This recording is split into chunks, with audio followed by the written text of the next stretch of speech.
So why are you here today on the tar sands issue? In the 350 from way earlier on, way back when Bill McKibben walked, when we walked from the Frost place here, I've done various actions.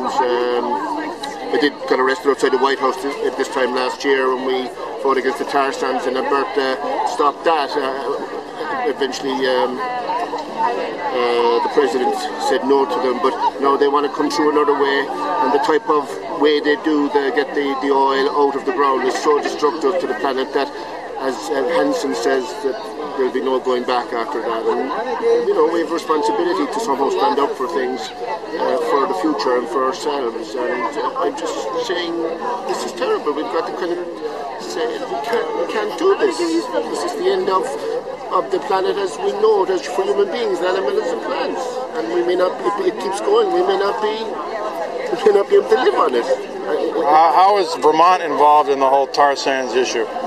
Well, it was originally just against it as any citizens were, and it tends to be a little bit more, say, frowned toward progressive in its thinking with regard to the people here, and there's more of a movement. And Bill is here, and there's other people, and I'm a professor at St. Michael's, and we have an environmental council there, an environmental major, and there's Middlebury, and there's general people who are more politically aware in Vermont. I think you probably know that. And now that they're talking about the tar sands coming through, the pipeline coming through New England and through Vermont, of course we want to say no. Well, how is the pipeline going to go through Vermont? Well, you see the map of it. Have you not seen the map? No, I'm from New York. Sorry, you have to look. They've got a pipeline coming through the territory of the land from all the way from Alberta across the country and up into Montreal and down into, I think it's a Portland, is it? Is it a pipeline or a train? Pipeline. In Vermont? Yeah, coming through, yeah. The pipeline, I don't know if I have it in my backpack, but yeah, I have. from Sierra Club. It comes right across the country, the pipeline, and it comes right through New England, and one of the states is Vermont that's going to go through. Really? Yeah. Okay. So that's why, we were against it anyway, even if it was, no matter where it was, because it's starting to do so much damage to the planet, and the type of, the way the oil is extracted from the ground.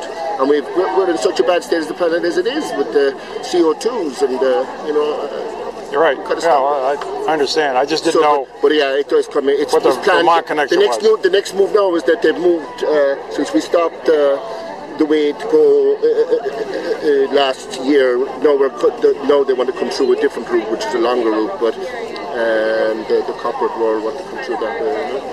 So we're stopping it coming through New England and especially Vermont. Instead, Hydro-Quebec is now using money, and it is buying up properties for millions of dollars in the northern tip of New Hampshire.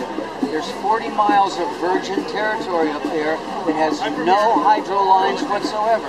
They've got to buy their way through, and that's what they're doing. And that is another reason why we're opposed to it too, because it's taking advantage, it's bullying our citizens. And so today Prime Minister Jean Charest is here? We do know that. So I guess you'd like him to hear your message? We have written to him and no response whatsoever from Canada. None. So today, what do you want to tell him? He's here. Yes, I want to tell him to stay out of New Hampshire. All of New Hampshire is opposed to this project. We see it as a scheme to take our land in order to bring Hydro-Quebec to the New England states. We want nothing to do with it. That's the citizens of New Hampshire. Yes. This is not a fringe group. This is the citizens. All you have to do is go to New Hampshire and do a little investigation, and you will see that all of the people are opposed to this. And we can't understand why they don't end it. And what do what do you propose to we have enough electricity in New Hampshire. We export 80% of our electricity. We have small hydro. We have hydro all over the place. Little hydro. We have biomass. We have solar. We have wind farms. All of these things create enough electricity for New Hampshire to export to Connecticut and Massachusetts. But as you know, Hydro-Quebec wants the market, needs the market. They're taking the Romaine River. See the movie Seeking the Current, which is a darn good movie, and that explains an awful lot of this. So this movie has been seen even here in the United States? Yes. I went canoeing with the fellow that produced Nicholas. Oh yeah. He's a good man. And as you know, there's a lot of Native Canadians down here too, in opposition to this. They won't listen to the people. I mean, this is, again, one strong issue. Stay out of New Hampshire. Don't put those power lines through. It's going to take the White Mountain National Forest. It's got to go through that. Is there any other solution? Or it's... Solution to what? It's Hydro-Quebec that wants to export, I mean, as you know.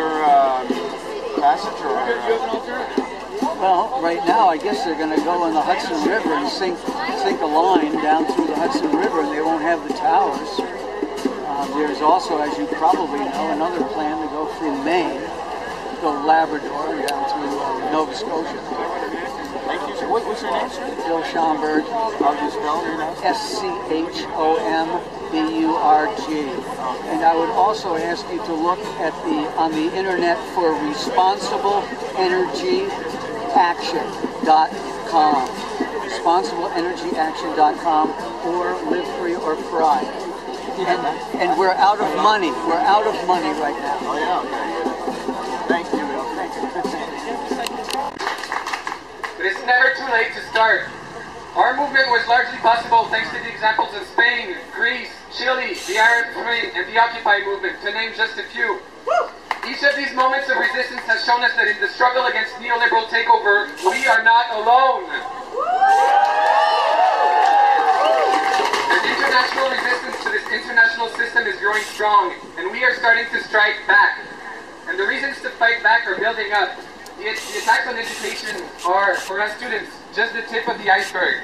Under the water, our governments are also allowing the continuous destruction of the environment, attacks on women's rights, and on all forms of tolerance.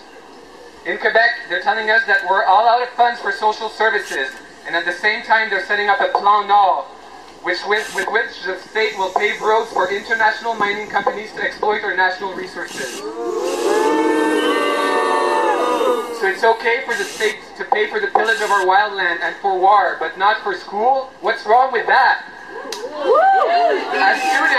As students, this strike has reminded us that we're not just fighting to pay less. We're fighting for a vision of society that's based on justice and equity, instead of competition and individualism. This is the world we want, and we will have to fight for every bit of it.